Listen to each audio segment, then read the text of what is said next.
बहुत समय पहले की बात है। एक सुनसान गांव में एक पुरानी और डरावनी हवेली खड़ी थी।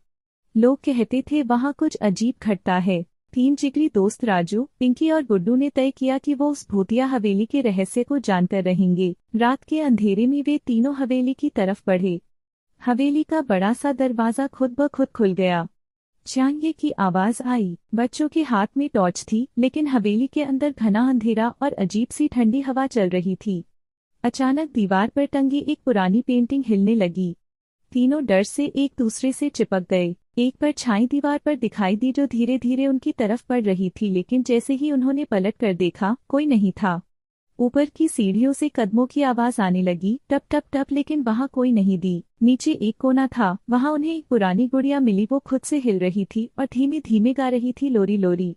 दीवार पर खून जैसे रंग से लिखा था, मुझे इंसाफ चाहिए। तभी एक बूढ़ा आदमी प्रकट हुआ। उसने कहा, यह हवेली एक समय मेरी बेटी की थी। बूढ़ा बोला, यहाँ मेरी बेटी की आत्मा फंसी है। उसकी मौत एक झूठे इल्जाम के कारण हुई थी। तभी एक जोरदार हवा चली, खिड़कियां जोर जोर से बजने लगी और अचानक भूतनी सामने आ खड़ी हुई।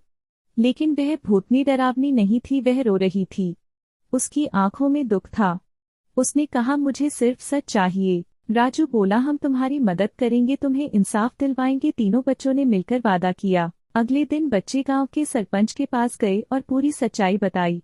गांव वालों ने गलती मानी और आखिरकार भूतनी की आत्मा को मुक्ति मिल गई। हवेली से रोशनी निकली और वो हमेशा के लिए शांत हो गई। अब गांव में कोई डर नहीं था। राजू, पिंकी और गुड्डू हीरो बन गए और हवेली का रहस्य बन गया एक प्यारी याद।